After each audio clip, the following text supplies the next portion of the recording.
Hello everyone, welcome to RK tutorial. Friends, ఈరోజు మనము 14వ తారీఖు 5వ నెల 2022కు సంబంధించిన కరెంట్ అఫైర్స్ని అయితే చూద్దామండి. ప్రతిరోజు కూడా 8 నుంచి 9 గంటల మధ్యలో మన కరెంట్ అఫైర్స్ ఉంటాయి, అందరూ కూడా గమనించాలి. ఓకేనా? సో ముందుగా మరి అన్అకాడమీకి సంబంధించినటువంటి కొన్ని డీటెయిల్స్ చూసిన తర్వాత క్లాస్లోకి వెళ్దాం. ఓకే, సో గైస్, ఇండియాలోని లార్జెస్ట్ లెర్నింగ్ ప్లాట్ఫామ్ అయినటువంటి అన్అకాడమీలో మనకి టాప్ మోస్ట్ ఎడ్యుకేటర్స్ అవైలబుల్గా ఉన్నారండి. APPSC, TSPSC ఏ పోటీ పరీక్షకు ప్రిపేర్ అయినా కూడా మీకు ఇక్కడ బ్యాచెస్ అయితే ఉంటాయి. అంతేకాకుండా ఫ్రెండ్స్, నేను కూడా ఇక్కడ one of the top most ఎడ్యుకేటర్గా అయితే ఉన్నాను. సో ఆల్మోస్ట్ అన్నీ కూడా ఫ్రీ క్లాసెస్ చెప్తానండి నేను. సో ఎవరికైనా మన ఫ్రీ క్లాసెస్ వినాలి అనుకుంటే వీడియో డిస్క్రిప్షన్లో లింక్ ఇస్తాను, ఒకసారి ఫాలో అవ్వండి. సో అన్ని ఫ్రీ క్లాసెస్ కూడా మన యొక్క కోడ్ అనేది ఎంటర్ చేయాల్సి ఉంటుంది ఫ్రెండ్స్. మన కోడ్ వచ్చేసి RKT10. ఓకేనా?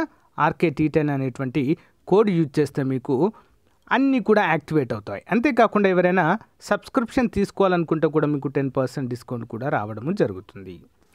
మరి ఇక్కడ రక్షక పేరుతో comprehensive batch course for constable అని వేసేయండి. 18వ తారీఖు స్టార్ట్ అవుతుంది ఈ బ్యాచ్. నెక్స్ట్ వీకెండ్ మ్యారథాన్ పేరుతో 13, 14 7 AM ఆన్వర్డ్స్ అయితే ఉంటాయండి, అందరు కూడా గమనించాలి. వీకెండ్ మ్యారథాన్ పేరుతో 13, 14వ తారీఖులలో, ఓకే, మే 13, 14 7 AM ఆన్వర్డ్స్ అయితే ఉంటాయంటూ మనకైతే తెలుస్తుంది. నెక్స్ట్ కాకి మ్యారథాన్ పేరుతో మే 16, 17వ తేదీల్లో 7 AM ఆన్వర్డ్స్ అయితే మరి ఈ యొక్క ఫ్రీ క్లాసెస్ ఉంటాయండి, అందరూ కూడా ఎన్రోల్ అవ్వండి. లింక్ వీడియో డిస్క్రిప్షన్లో ప్రొవైడ్ చేస్తాను. మెగా మ్యారథాన్ మే 18వ తారీఖు అండి, 7 AM ఆన్వర్డ్స్ ఉంటుంది, ఫాలో అవ్వండి. మరి SI కానిస్టేబుల్కి సంబంధించి ఇదైతే కంప్లీట్ అయిపోయిందండి 14వ తారీఖు. సో ఎవరైనా సబ్స్క్రిప్షన్ తీసుకోవాలనుకుంటే కంపల్సరీగా మన కోడ్ అయితే యూజ్ చేయాల్సి ఉంటుంది ఫ్రెండ్స్. మన కోడ్ వచ్చేసి RKT10. ఓకేనా? అందరికీ కూడా thank you, bye. Right, question number 1. 2022 Templeton prize Nobel బహుమతిని గెలుచుకున్న సైద్ధాంతిక భౌతిక శాస్త్రవేత్త ఈ క్రింది వారిలో ఎవరు? ఆప్షన్ ఏ అండి, ఫ్రాంక్ విల్జెక్. వివరాలు చూద్దాము. 2022 టెంపుల్టన్ ప్రైజ్ నోబెల్ బహుమతిని గెలుచుకున్న సైద్ధాంతిక భౌతిక శాస్త్రవేత్త, రచయిత మరియు ఆరిజోనా స్టేట్ యూనివర్సిటీలో ప్రొఫెసర్ అయిన ఫ్రాంక్ విల్జెక్కు అందించబడింది. ప్రకృతి యొక్క ప్రాథమిక చట్టాలపై అతని యొక్క సూచనలు విశ్వాసాన్ని పాలించే శక్తులు అవగాహనను మార్చాయి. టెంపుల్టన్ ప్రైజ్ అందుకున్న 6వ నోబెల్ గ్రహీత అయ్యారు. ఫ్రాంక్ విల్జెక్ ఏ సంవత్సరంలో నోబెల్ బహుమతిని గెలుచుకున్నారంటే 2004లో. అతను మరియు డేవిడ్ పోలిట్జర్ మరియు డేవిడ్ గ్రాస్లోతో కలిసి భౌతిక శాస్త్రంలో నోబెల్ బహుమతి వీరు గెలుచుకోవడం అయితే జరిగింది. Next one. 2022-24 కోసం ఆసియా ఎన్నికల అధికారుల సంఘముకి ఏ దేశాన్ని కొత్త చైర్గా ఎన్నికైంది లేదా ఎన్నుకున్నారు? ఏ దేశం అండి? Option C, India. చూద్దాం. 2022-24 ఆర్థిక సంవత్సరం కోసము ఆసియా ఎన్నికల అధికారుల సంఘంకి భారతదేశం కొత్త చైర్గా ఎన్నికైంది.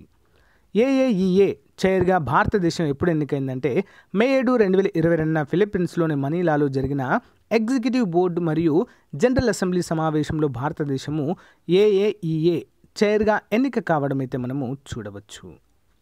Next one. కోవిడ్-19 పై 2వ గ్లోబల్ సమ్మిట్ ఇటీవల వర్చువల్గా జరిగింది. అయితే ఈ సమ్మిట్కి ఆతిథ్యం ఇచ్చిన దేశము? ఆన్సర్ ఆప్షన్ ఈ అండి, అన్నీ కూడా సరైనవి. చూద్దాం. America, Belize, Sehgal, Germany, Indonesia, అన్ని దేశాలు కూడా. చూద్దాం. కోవిడ్-19 పై 2వ గ్లోబల్ సమ్మిట్ ఇటీవల వర్చువల్గా జరిగింది. మరి కోవిడ్-19 పై 2వ గ్లోబల్ సమ్మిట్ను ఎవరు నిర్వహించారు? చూద్దాం.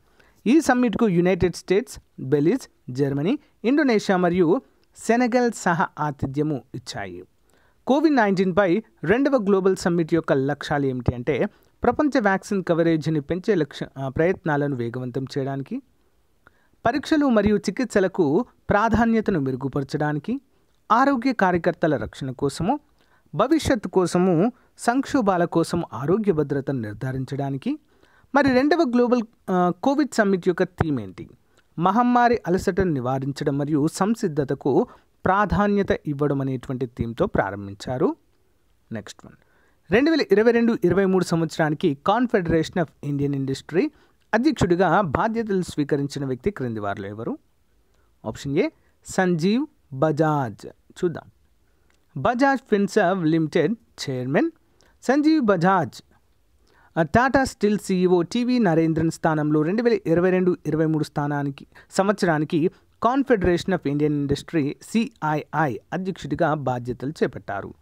మరి కొత్తగా ఏర్పాటైన National Council of Confederation of Indian Industry ఒక సమావేశంలో 2023 సంవత్సరానికి 2022-23 సంవత్సరానికి తన కొత్త ఆఫీస్ బేరర్ను అందుకోవడం అయితే చూడవచ్చు. నెక్స్ట్ వన్, ఇటీవల కన్నుమూసిన Sheikh Khalifa bin Zayed Al Nahyan ఏ దేశ అధ్యక్షుడు? ఆప్షన్స్ అండి. UAE United Arab Emirates. UAE అధ్యక్షుడు అబుదాబి పాలకుడు Sheikh Khalifa bin Zayed Al Nahyan కన్నుమూశారు. అతను నవంబర్ 3, 2004 నుంచి UAE అధ్యక్షుడిగా మరియు అబుదాబి పాలకుడిగా పనిచేశారు. His Highness Sheikh Khalifa bin Zayed Al మరణం పట్ల UAE అరబ్ మరియు ఇస్లామిక్ దేశము ప్రపంచ ప్రజలకు అధ్యక్ష వ్యవహారాల మంత్రిత్వ శాఖ సంతాపం తెలపడాన్ని చూడవచ్చు. మరి నహ్యాన్ UAE అధ్యక్షుడిగా పనిచేయడం అయితే జరిగింది. చూద్దాం. ప్రపంచ వలస పక్షుల దినోత్సవం 2006 నుంచి సంవత్సరంలో ఏ రోజున నిర్వహిస్తారు? ఆప్షన్ డి అండి. B మరియు C అండి. B ఏంటి? మే 14, అక్టోబర్ 8 సంవత్సరానికి 2 సార్లు నిర్వహిస్తారు. చూద్దాం. ప్రపంచ వలస పక్షుల దినోత్సవం 2006లో ప్రారంభించబడినప్పటి నుండి సంవత్సరానికి 2 సార్లు గుర్తించబడింది. అంతర్జాతీయ వలస పక్షుల దినోత్సవాన్ని 14 మే మరియు 8 అక్టోబర్ 2022న జరుపుకుంటారు. మరి వలస పక్షుల పెంపకము, సంతానోత్పత్తి మరియు సంతానోత్పత్తిని రక్షించే లక్ష్యంతో ఈ రోజును జరుపుకుంటారు. నెక్స్ట్, ఉక్రెయిన్లో రష్యన్ సైన్యము భయంకరమైన హక్కుల ఉల్లంఘన ఆరోపణల కారణంగా రష్యా సస్పెన్షన్ తర్వాత ఐక్యరాజ్యసమితి జనరల్ అసెంబ్లీ ప్రపంచ సంస్థ యొక్క ప్రాథమిక మానవ హక్కుల మండలిలో నూతనంగా ఎన్నికైన దేశంగా చెప్పుకోవచ్చు. ఏం దేశం మరది? ఆప్షన్ సి అండి. చెక్ రిపబ్లిక్. రష్యా స్థానంలో మరి ఐక్యరాజ్యసమితి జనరల్ అసెంబ్లీ చెక్ రిపబ్లిక్ని తీసుకోవడం అయితే జరిగిందండి ప్రాథమిక మానవ హక్కుల మండలిలో. ఓకే, చూద్దాం వివరాలు. ఉక్రెయిన్లో రష్యన్ సైన్యము భయంకరమైన హక్కుల ఉల్లంఘన ఆరోపణల కారణంగా రష్యా సస్పెన్షన్ తర్వాత ఐక్యరాజ్యసమితి జనరల్ అసెంబ్లీ ప్రపంచ సంస్థ యొక్క ప్రాథమిక మానవ హక్కుల మండలిలో చెక్ రిపబ్లిక్ను భర్తీ చేయడానికి ఏకగ్రీవంగా ఎంపిక చేసింది. చెక్ రిపబ్లిక్ మాత్రమే సీటు కోసం పోటీదారు. మానవ హక్కుల మండలిలో 47 మంది సభ్యులున్నారు. జెనీవా ఆధారిత కౌన్సిల్లో సీట్లు ప్రాంతీయ సమూహాల మధ్య విభజించబడినందున రష్యాకు వారసుడు తూర్పు యూరోపియన్ దేశం నుండి రావాలి అన్నట్లుగా తెలుస్తుంది. నెక్స్ట్ వన్, ఇటీవల కన్నుమూసిన సంస్కృత మరియు హిందీ పండితుడు పద్మశ్రీ డాక్టర్ రమాకాంత్ శుక్లా ఏ రాష్ట్రానికి చెందినవారు? Option A Uttar Pradesh. చూద్దాం. ప్రగాఢ సంస్కృత మరియు హిందీ పండితుడు పద్మశ్రీ డాక్టర్ రమాకాంత్ శుక్లా ఉత్తరప్రదేశ్లోని అలీఘర్లో కన్నుమూశారు. అతను యూపీలోని బులంద్షహర్ జిల్లాలోని కూర్జా నగరంలో జన్మించారు. డాక్టర్ రమాకాంత్ శుక్లా ఢిల్లీలోని దేవావాణి పరిషత్ వ్యవస్థాపకులుగా ఉండడం అయితే మనము చూడవచ్చు. మరియు ప్రధాన కార్యదర్శి మరియు సంస్కృతంలో త్రైమాసిక పత్రిక అయిన అర్వచిన సంస్కృతము అనేటువంటి దానికి వ్యవస్థాపక చైర్మన్ మరియు సంపాదకులు. సాహిత్య మరియు సంస్కృతి సంస్థలు అతనికి సంస్కృత రాష్ట్రకవి, కవిరత్న మరియు కవి శిరోమణి బిరుదులను కూడా ప్రదానం చేశారు. నెక్స్ట్ వన్ చూద్దాం. యునైటెడ్ అరబ్ ఎమిరేట్స్కు కొత్త అధ్యక్షుడిగా ఇటీవల నియమితులైన క్రౌన్ ప్రిన్స్ పేరేంటి?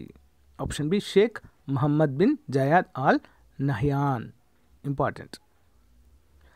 అబుదాబి యునైటెడ్ అరబ్ ఎమిరేట్స్ కొత్త అధ్యక్షుడిగా Abu Dhabi crown prince Sheikh Mohammed bin Zayed Al Nahyan నియమితులయ్యారు.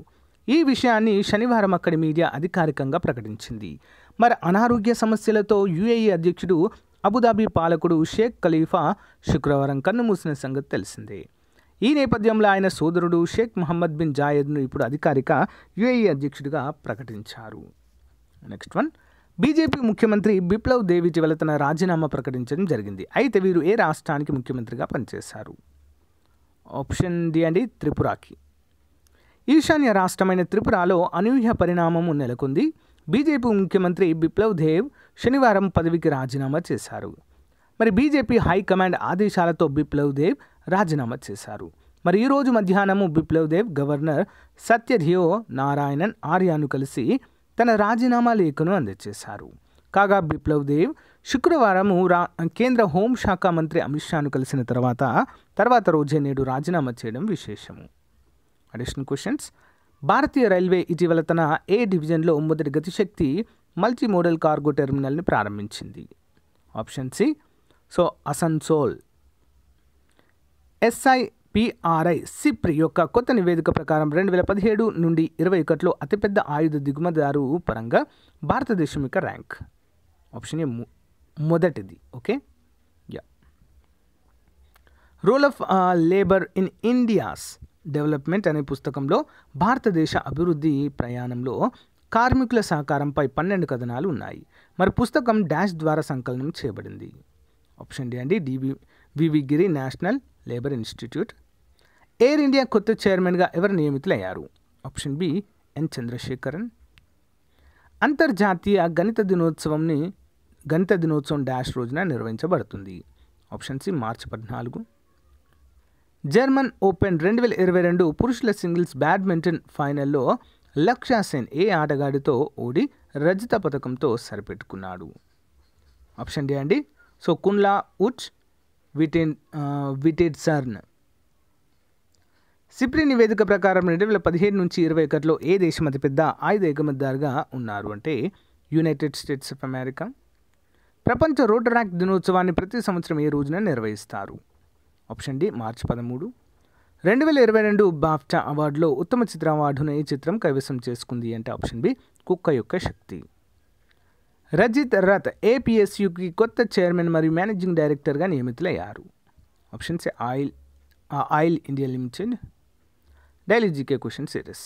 జూరిస్ ప్రుడెన్స్ అంటే ఏంటి? Jurisprudence. ఆప్షన్ 3 న్యాయశాస్త్రము. అమికస్ క్యూరీ అంటే ఏంటి? ఆప్షన్ 2 న్యాయస్థానాలకు సహాయకారి. నిర్దేశక నియమాలు ఎవరికి సంబోధించినవి? ఆప్షన్ 1 ప్రభుత్వాలకు. ఎమినెంట్ డొమైన్ అంటే ఏంటి? ఎమినెంట్ డొమైన్ ఆప్షన్ 1 అండి. ఏంటది? ఆస్తిని స్వాధీనం చేసుకునే సర్వాధికారము. ప్రవేశిక దేన్ని సూచిస్తుంది? ఆప్షన్ 4 తత్వాన్ని సూచిస్తుంది. పరిమిత అధికారము చట్టపాలన ఎందులో అంతర్భాగంగా చెప్పుకోవచ్చు? ఆప్షన్ 1 అండి రాజ్యాంగవాదములు. రెడ్ టేపిజం అంటే ఏంటి? ఆప్షన్ 1 పరిపాలనలో కాలయాపన. ఓకే, లేదా ఏంటండి అవినీతిగా కూడా మనం అయితే చెప్పుకోవచ్చు. రెడ్ టేపిజం అంటే పరిపాలనలో కాలయాపన అంటే సరిగా పని చేయకపోవడం. ఫస్ట్ పాస్ట్ ద పోస్ట్ పద్ధతి అని దేనిని వర్తిస్తుంది? ఫస్ట్ పాస్ట్ ద పోస్ట్ పద్ధతి దేనికి వర్తిస్తుంది? ఆన్సర్ ఆప్షన్ 1 అండి ఎన్నికలు. పార్లమెంట్ లేదా శాసనసభ స్థానాల్లో ఖాళీ ఏర్పడితే మిగిలిన కాల పరిమితి ఎంత ఉంటే ఉప ఎన్నికల అవసరం లేదు? ఆప్షన్ 6 నెలలు ఉంటే అవసరం లేదు. డాక్ట్రిన్ ఆఫ్ ఇంప్లాయిడ్ పవర్స్ ఏ దేశ రాజ్యాంగానికి వర్తిస్తుంది? ఆప్షన్ 1 అండి అమెరికా. సో ఫ్రెండ్స్, ఇది ఈ రోజుకు సంబంధించిన క్లాస్. మీకు నచ్చితే లైక్ చేయండి, మీ ఫ్రెండ్స్తో షేర్ చేసుకోండి. అంతేకాకుండా ఫ్రెండ్స్, మనము ఆంధ్రప్రదేశ్ మరియు తెలంగాణ రాష్ట్రాలకు సంబంధించిన ఆన్లైన్ కోర్సెస్ అయితే లాంచ్ చేయడం జరిగిందండి. సో వాటికి సంబంధించిన లింక్స్ కూడా వీడియో డిస్క్రిప్షన్లో ఎండింగ్లో ప్రొవైడ్ చేస్తాను, ఒకసారి చూడండి. ఓకేనా? Thank you. మన పబ్లికేషన్ తరపున మరి ఎస్ఐ కానిస్టేబుల్ ఉద్యోగాలకు, అంతేకాకుండా మరి రానున్నటువంటి ఏపీలో తెలంగాణలో అన్ని పోటీ పరీక్షలకు కూడా ఉపయోగపడే విధంగా మ్యాగజైన్ అయితే అందచేయడం జరుగుతుందండి PDF రూపంలో. మరి 15 months కరెంట్ అఫైర్స్ అయితే మీకు అందచేయడం జరుగుతుందండి. ఇందులో మనకి 10,000కు పైగా జనరల్ స్టడీస్ క్వశ్చన్స్ అయితే డైలీ 20 వైజ్గా మనకు ఉంటాయండి. కరెంట్ అఫైర్స్ అన్నీ కూడా డే వైజ్గా 1 by 1 MCQs ఉంటాయి. అండ్ వాటికి సంబంధించి ఎక్స్ప్లెనేషన్ కూడా క్లియర్గా ఉంటుందండి. ఓకేనా? మరి ఇది కనుక ఎవరైతే ఈ యొక్క 15 months కరెంట్ అఫైర్స్ తీసుకుంటారో వారికి 1998 నుంచి 2018 వరకు ఏపీ మరియు తెలంగాణ కండక్ట్ చేసినటువంటి కంప్లీట్గా సాల్వ్డ్ పోలీస్ పేపర్స్ అయితే అందచేయడం జరుగుతుందండి, కానిస్టేబుల్ పేపర్స్. మరి ఎవరికైనా ఇంట్రెస్ట్ ఉండి మాకు కావాలి అనుకున్న వారు ఈ యొక్క నంబర్ ఉంది చూడండి, 9030362853 అనేటువంటి నెంబర్కి గూగుల్ పే కానీ ఫోన్పే కానీ చేసి 150 రూపీస్ మాత్రమే అండి ప్రజెంట్ ఆఫర్ ఉంది. 1 month కనుక మీరు తీసుకుంటే మీకు 1 monthకే 25 రూపాయలు అవుతుందండి. కానీ ఇక్కడ చూడండి 15 months మీకు 150K ఇవ్వడం జరుగుతుంది కాబట్టి చాలా మంచి అవకాశము. మరి 15 months అంటే 2021 జనవరి నుంచి 2022 మార్చ్ వరకు అయితే ఉంటాయండి. ఏప్రిల్ ఇంకా కంప్లీట్ కాలేదు కదా, మార్చ్ వరకు అయితే ఉంటాయి. చాలా అంటే చాలా క్లియర్గా ఉండడం అయితే చూడవచ్చు. ఓకేనా, ఇంట్రెస్ట్ ఉన్న వారు సో మరి తీసుకోవడానికి ట్రై చేయండి. డీటెయిల్స్ కూడా నేను డిస్క్రిప్షన్లో ప్రొవైడ్ చేస్తాను. ఓకేనా, సో ఎవరైనా మన టెలిగ్రామ్ కానీ వాట్సాప్లో జాయిన్ అవ్వాలి అనుకుంటే లింక్ కూడా ప్రొవైడ్ చేస్తాను, జాయిన్ అవ్వచ్చు. Okay, thank you guys, bye.